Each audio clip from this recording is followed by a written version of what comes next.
Bienvenidos a Cruce de Palabras por Telesur. Soy Luis Hernández Navarro y hoy vamos a conversar sobre un personaje y un periodo en la historia de México apasionante, la del general Lázaro Cárdenas del Río. Y lo vamos a hacer conversando con su biógrafo, el investigador Ricardo Pérez Monfort, que acaba de publicar un libro extraordinario, la primera parte sobre la vida del general Lázaro Cárdenas, un mexicano en el siglo XX. Ricardo, muchas gracias por estar con nosotros. Hombre, gracias a ti, Luis, encantado.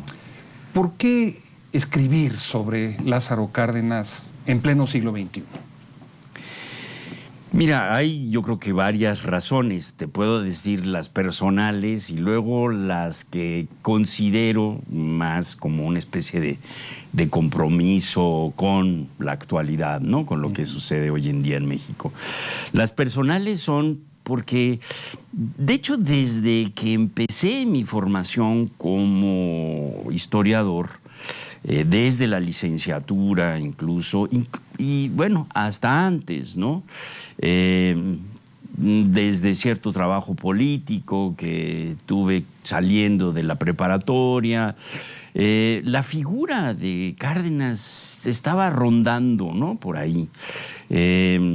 Cuando hice, por ejemplo, mi tesis de licenciatura, que fue sobre un zapatista, Genaro Amezcua, ¿no? Que fue, digamos, el que trató de proyectar internacionalmente al zapatismo durante la propia revolución. El archivo de Genaro Amezcua, que va desde 1890 por ahí hasta 1940 y tantos, ¿no? Ya no recuerdo bien las fechas, presentaba documentación muy interesante de la década de los años 30, precisamente, y una organización que se llamaba la Unión de Revolucionarios Agraristas del Sur, la URAS, que tuvo una particular actuación en los años 30, y ahí me interesó la figura de Cárdenas por esta dinámica del reconocimiento de Emiliano Zapata, que, como sabes, bueno, Zapata en la década de los años 20 pues todavía era problemático, ¿no? Porque Obregón y Calles y el propio Cárdenas habían pues perseguido a sus huestes, ¿no? En el fondo. Pero el general Cárdenas ya en la década de los años 30 reconoce el valor del movimiento zapatista, y entonces estos miembros de la Unión de Revolucionarios Agraristas del Sur tienen cierto peso político, ¿no? Entonces ahí me llamó mucho la atención esta figura de Cárdenas. Ese es, ¿no? Tu enganche. Ese es el primer, podríamos decir. Y también otro que es muy personal, ese es, digamos, una dimensión entre anecdótica, y es que por razones de viajes familiares, tuve desde muy temprana edad, te estoy hablando de 10, 12, 13 años, me encantó Michoacán, me encantó Pátzcuaro, ¿no? Y entonces yo dije, en algún momento me voy a tener que venir a vivir aquí o voy a tener que hacer algo aquí, cosa que después, ya un poquito más maduro, sí hice, pero esa es otra historia, ¿no? Entonces, claro, de repente ibas a Pátzcuaro y veías ahí el Crefal, por ejemplo, la Quinta Heréndira, y decías, wow, esta era la casa del general Cárdenas, ¿no? O ibas a Janitzio y veías el Morelos, este monumental, y decían, pues es que este lo mandó a hacer el general Cárdenas, ¿no? Entonces, bueno, de repente, pues, sí, ¿no? La figura de Cárdenas estaba ahí, ¿no? Después, digamos, ya para tesis de maestría, me vinculé con lo que era entonces el Centro de Investigaciones Superiores del INAH, que después se convirtió en el CIESAS. Entonces lo dirigía Guillermo Bonfil, y entré en un proyecto de investigación sobre los alemanes en México, dirigido por la doctora Brígida von Mentz. Y ahí se me encomendó, ¿verdad? Éramos un equipo de investigación, el estudio de los nazis en México durante la década de los años 30. Esto evolucionó hacia otra parte y dediqué mis estudios de maestría precisamente a las organizaciones de derecha secular durante el régimen de Cárdenas. Entonces tuve que aprender mucho de la década de los años 30.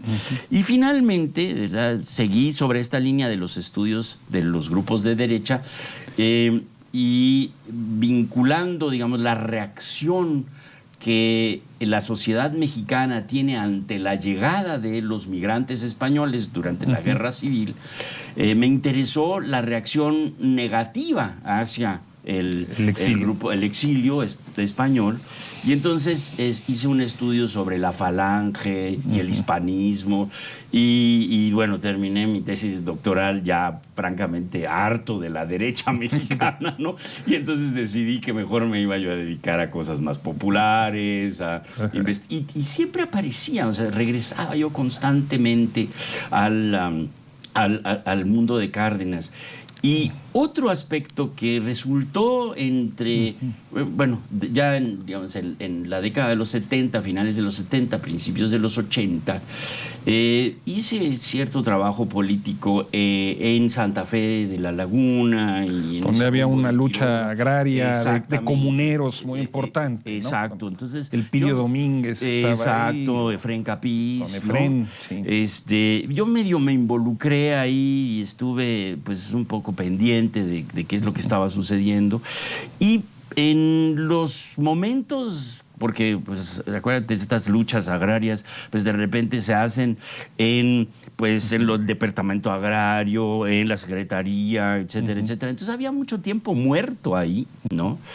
Y entonces pues decidí meterme a la Tzipecua, ¿no? Que yo sabía que era la granja del general Francisco J. Mújica, y conocí a doña Carolina, que fue su mujer al final de su vida, y doña Carolina me facilitó el acceso al archivo de Mújica, que entonces estaba muy desordenado, pero ahí, por ejemplo, encontré cosas muy interesantes de la derecha mexicana, ¿no?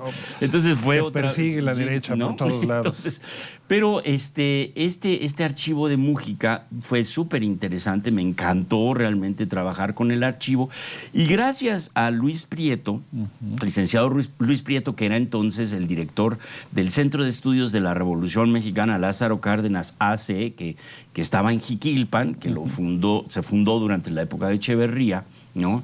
Luis Prieto me empujó realmente me dijo, oye, ¿por qué no haces un estudio sobre Mújica, ¿no? Entonces, bueno, pues lo empecé a estudiar a Mújica y, bueno, tenía yo necesariamente que ver a Lázaro Cárdenas, ¿no? Y entonces me gustó mucho la figura de Mújica y también por ahí empecé a... El ala izquierda del cardenismo. Exactamente, ¿no? Y por ahí también fui pues armando, ¿no?, mis ideas alrededor del propio general Cárdenas. Y finalmente, digamos, te estoy hablando tal vez por ahí de los años 90, ¿no? René Solís, que entonces trabajaba en la editorial Panorama, me dijo un día, oye, ¿por qué no escribes una biografía de Cárdenas? Ya, ¿no? O sea, ya déjate de hablar de la derecha. Exacto, de hablar de la derecha y de tanta dispersión, porque además yo estaba haciendo cine y también estaba muy vinculado a las cuestiones musicales y al folclore y cosas de este tipo, ¿no? Entonces me dijo, ya, concéntrate, ya es la biografía. Y entonces armamos un pequeño equipo, ¿no? Que pues naufragó, para no contarte demasiado al respecto. Realmente no pudo avanzar y entonces me quedé un poco con la espina, ¿no? Trabajaba yo también en los años 90 con un equipo de investigadores jóvenes para las biografías del poder, ¿no? Con Enrique Krause, ¿no? Bajo la dirección de él. Y ahí hicimos acopio de muchísima información sobre los presidentes, ¿no? Sobre todo de Manuel Ávila Camacho en adelante, y ahí volvió a aparecer Cárdenas. El sucesor de Cárdenas. Exactamente, ¿no? Entonces, digamos, como que Cárdenas había estado y seguía, ¿no? Ahí hasta que pues yo después me desvié completamente y me puse a estudiar el asunto de las drogas en México, ¿no? Y con ese libro, con el asunto de la historia de las drogas en México, llegué a Random House y les dije, tengo este libro, me gustaría que, pues, a ver si les interesa. Y entonces, Enrique Calderón y Andrés Ramírez me dijeron, pues bueno, este libro nos interesa, pero el que nos interesa es el de Cárdenas. Y te pusieron a trabajar. Y entonces ya me lo tomé mucho más en serio, ¿verdad? Y entonces decidí recoger todo lo que había yo hecho alrededor de Cárdenas. Me metí a hacer una investigación junto con algunos asistentes, con 2 asistentes maravillosas que tuve, ¿no? Con Celia Arteaga y con Nayeli Cano, pero también con otros estudiantes que había yo tenido antes. Junté estos materiales y poco a poco me di claramente cuenta que sí tenía yo suficiente material como para armar esta primera parte de la biografía. Pero, ¿no? ¿cuál sería su pertinencia actual? Eso también creo que es importante, Luis. Yo creo que hoy en día este país, México y su gobierno, digamos, tengo la sensación de que ha perdido el rumbo. O sea, no vemos un proyecto, no sabemos para dónde va, ¿no? Está muy a la merced del neoliberalismo y de esta globalización que, bien a bien, no parece haber un proyecto social, un proyecto abierto, un proyecto democrático y que responde principalmente a los intereses de un sector, ¿verdad? El sector de los empresarios, fundamentalmente, ¿no? Y prácticamente todas sus estructuras están orientándose para satisfacer su voracidad, en el fondo, ¿no? Y desde luego también esta incapacidad y esta realmente voracidad y corrupción tan radical que se ha manifestado, ¿no?, en la clase política mexicana, ¿no?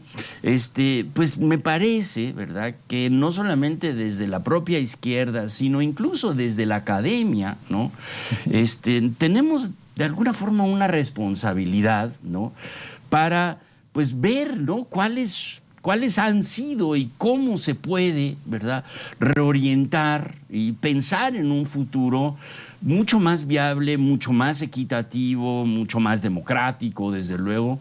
Y ¿Lázaro Cárdenas sería una referencia en esa vía? Mira, yo creo que en el periodo cardenista... Estamos hablando de 1934-40. 40, pero incluso desde antes. El proyecto callista, ¿no?, y de Álvaro Obregón. Todo su periodo ya como gobernador de Michoacán. Exacto, ¿no? Todo este lo que periodo cuentas postrevolucionario, ¿no? Hay una orientación, hay un modelo. Está la Constitución de 1917, ¿no? Y bueno, se paran en la Constitución, ¿verdad?, y tratan de echar a andar ese proyecto, ¿no? Y me parece que esto es algo que nos hace falta hoy en día, conocer ese proyecto, regresar a una Constitución que plantee un modelo de país, que sea un modelo de país en el que lo importante sea la justicia, ¿no? Lo importante sea el combatir la desigualdad, ¿no? Lo importante sea la organización política, ¿no? Rearmar las estructuras de este país. Y esto lo vemos muy claramente desde la época de Calles, ¿no?, muy claramente con Plutarco Elías Calles, y desde luego... Que fue presidente entre 1924 y 1928, ¿no? Que es un proyecto, yo me atrevería a decir que Calles es desde luego un gran militar, pero también es un gran estadista, ¿no? Que además es el tutor político, ¿no?, y probablemente, digamos, el mentor, ¿no?, del propio Lázaro Cárdenas. O sea, él aprende. ¿Te parece si dejamos ahí en pendiente, en puntos suspensivos, esta conversación y vamos a una pequeña pausa? Claro que sí, con mucho gusto. No se vayan, continuamos conversando aquí con Ricardo Pérez Monfort.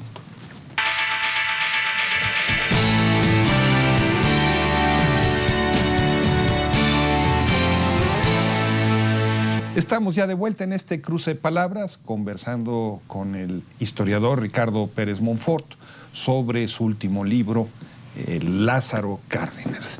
Nos explicabas cómo el general Calles, el formador de lo que hoy es el Partido Revolucionario Institucional, en tus antecedentes es el mentor de Lázaro Cárdenas. Sí, esto es un fenómeno bien interesante porque un poco lo que cuento en este libro es la formación, una formación militar y luego la formación política, ¿no? Del general Cárdenas. Y su formación militar empieza cuando él es muy joven, en 1913, ¿no? Cuando lo empiezan a hostilizar en Jiquilpan y tiene que ir. Proveniente de una familia de clase media baja, ¿no? Sí, exacto. Ligada a la producción de rebozos, explicas todo ese exacto, contexto. Y su padre tenía una especie de cantina, abarrotería, ¿no? Donde Lázaro Cárdenas tiene trato con todo el mundo. Exactamente, ¿no? Y además es un padre interesante, del que sabemos poco, pero que lo que hemos podido rescatar parece haber sido un padre enérgico, ¿no? Un hombre con una fuerza muy particular, se impone frente al resto de la familia. La madre, una mujer piadosa, ¿no? Una mujer tranquila, pero eso sí, también muy responsable.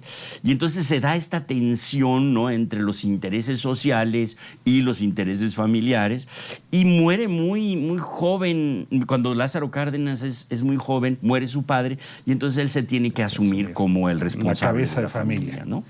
Pero y entonces, siendo el responsable de la familia, pues las circunstancias políticas, ¿verdad?, en el país, ¿verdad?, es el surgimiento del maderismo, después el golpe de Estado de Victoriano Huerta, y justo con el golpe de Estado de Victoriano Huerta, Cárdenas es hostilizado, ¿no?, por el propio ambiente de Jiquilpan, y entonces se va a la guerra realmente, ¿no? A los 17 años, ¿verdad?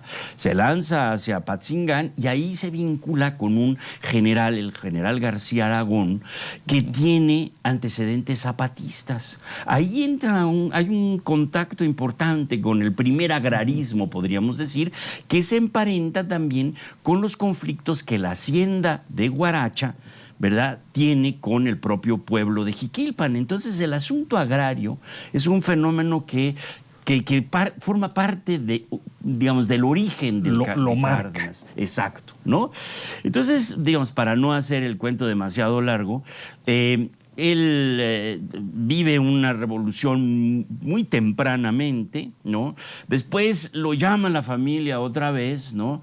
Pero finalmente en 1915 decide regresar al mundo de la guerra, porque además es cuando, acuérdense, en 1915 es cuando la guerra de la Revolución Mexicana es más cruenta, ¿verdad? Hay una guerra civil severa. Entonces él va hacia el norte y se vincula casi inmediatamente, se pone a las órdenes del general Plutarco Elías Calles, ¿no?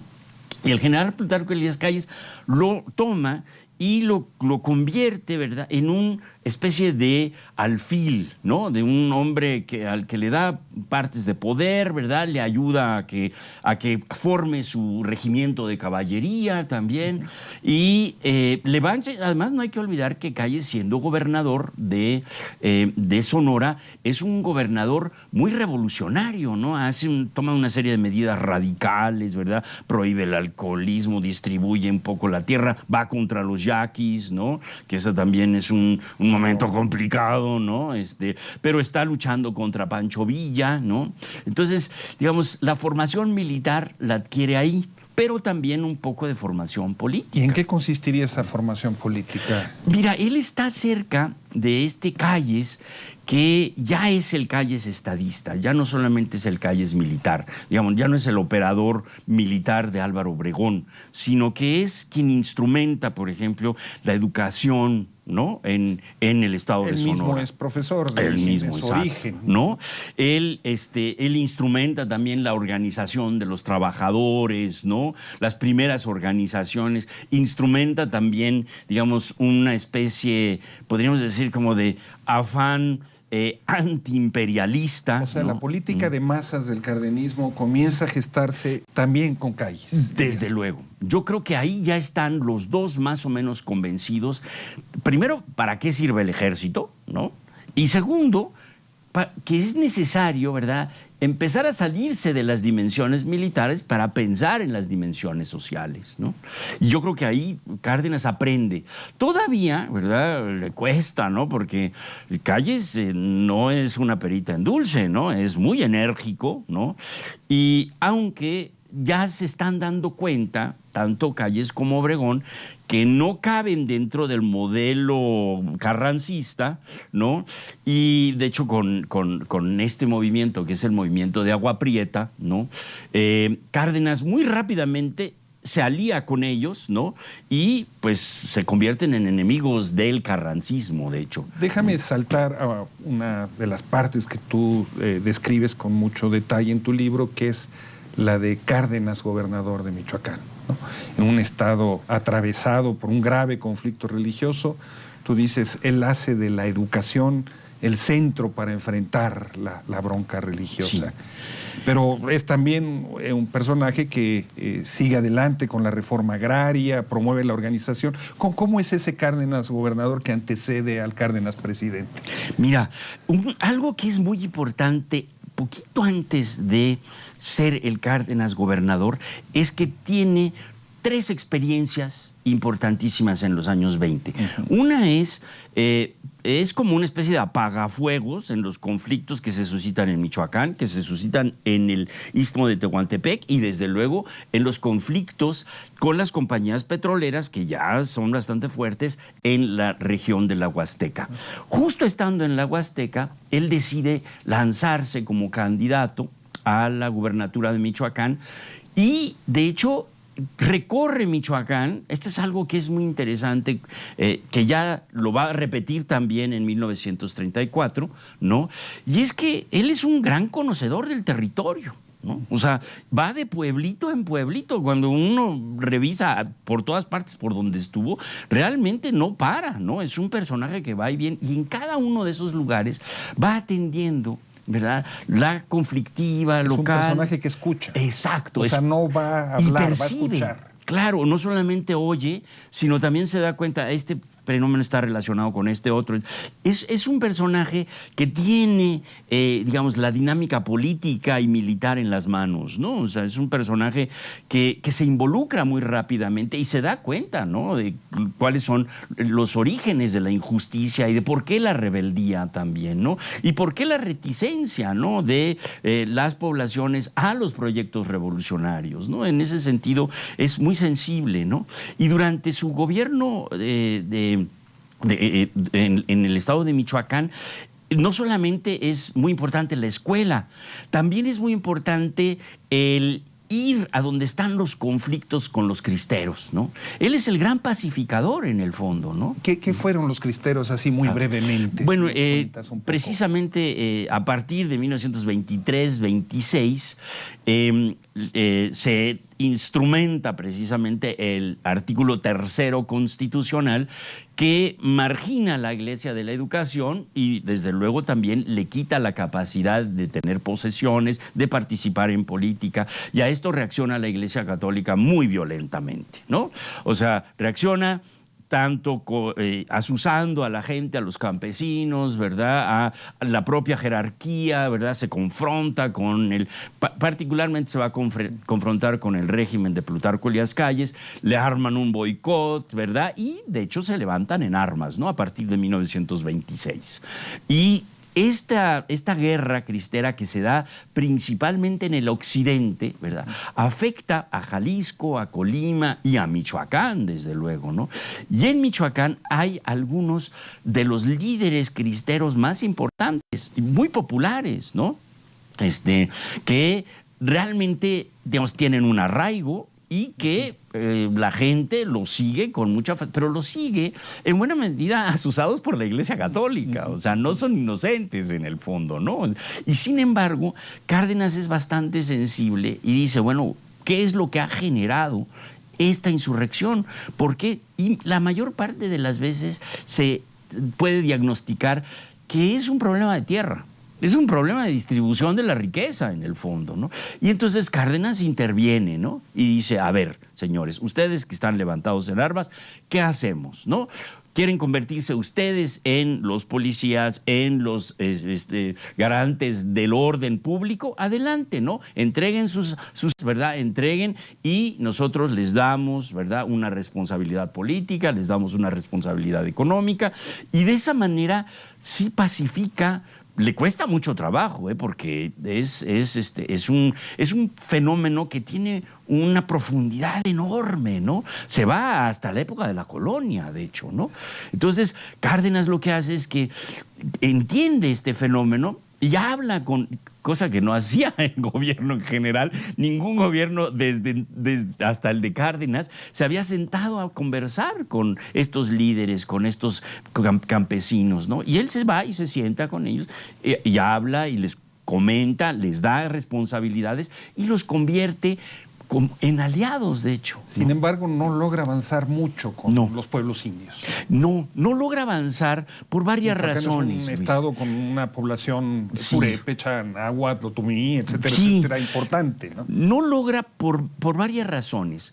Porque, por una parte, está atado, ¿verdad?, a las circunstancias nacionales. O sea, no puede ser demasiado radical porque es un hombre muy fiel a Calles y... En la transición, digamos, no hay que olvidar que en 1928 asesinan a Álvaro Obregón, ¿no? Y un miembro de la Iglesia Católica, la tensión entre la Iglesia Católica y el Estado revolucionario se hace más grande. Y entonces esto genera también un cisma interno dentro del propio grupo revolucionario y finalmente, ¿verdad?, pues va a requerir la creación de este gran partido, ¿no? El Partido Nacional Revolucionario, entonces, en 1929, que es el abuelo del PRI, no cabe duda, porque sí, digamos, sí hay una continuidad ahí, pero... es un momento en que la revolución parece dar marcha atrás, ¿no? Y entonces Cárdenas se queda como, yo diría que un poco colgado de la brocha, ¿no? Que es bastante interesante porque le toca ser un operador político ya de un gobierno bastante más conservador que es el de Pascual Ortiz Rubio, ¿no? Ricardo, nos cayó ya la guillotina del tiempo.